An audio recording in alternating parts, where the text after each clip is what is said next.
I recently repainted the main living areas of my house, and it wasn't until I finished that I realized these doors are not white. Not only are they not white, they are pretty dingy and boring looking. So I decided to do something about it. Replacing doors is really expensive and kind of overwhelming, so I'm taking it one step at a time, and I decided to start with my pantry door. Before I got started, I grabbed some painter's tape and taped out the design that I wanted to do on the doors so that I could visualize it. This is a really easy way to visualize almost anything in your home, and it's definitely a great way to get started on a project like this.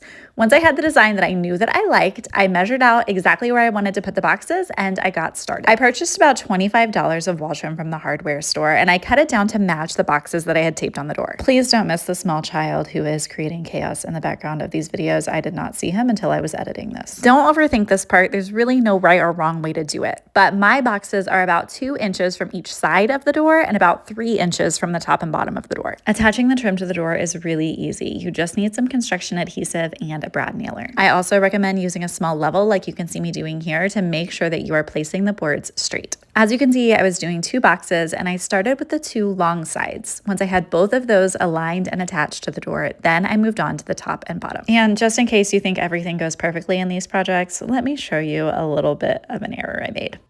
I just went to test my bottom piece.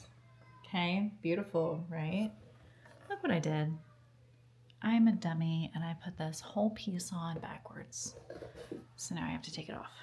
Thankfully, I cut it quickly and the glue wasn't dried yet, so I just pried that piece off, cut a fresh one, and moved on. But take this as a reminder that even those of us who have been doing this for years and years make mistakes and have to pivot sometimes. Once I fixed the piece that I had cut incorrectly, everything came together really smoothly and looked super nice. As you're working, just remember that you're going to be caulking this whenever you're done, so some minor imperfections are no big deal. Just take your time and try not to put too much pressure on yourself for it to be perfect. I promise it's going to look good. With each trim piece that you install, be sure to take a second to double check for level to make sure that everything is aligned, because the last thing you want is to finish your box and realize that the entire thing is crooked. Once you have those 2 side pieces on the top and bottom come together really, really quickly. Once I finished the top box, I moved on to the bottom one following the exact same procedure.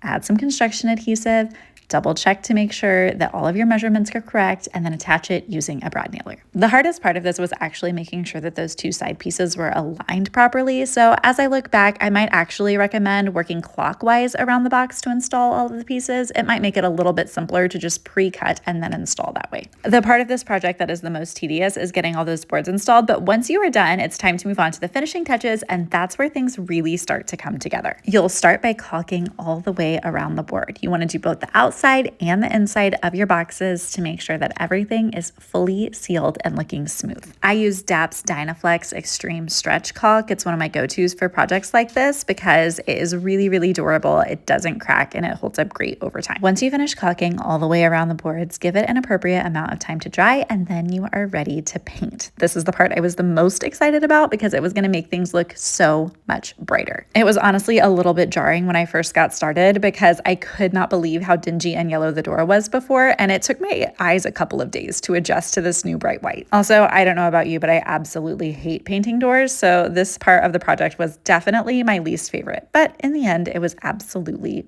worth it. It's kind of hard to believe this is the same door and that I spent only $25 in trim making this happen. And of course, now that it's painted, it's become super obvious our garage door isn't super white either. If you walk through my home, you will see that we have got a ton of doors that all look a little bit different. They're all slightly different colors. We have quite a few of them that are still this wood tone. So I definitely have my work cut out for me over time.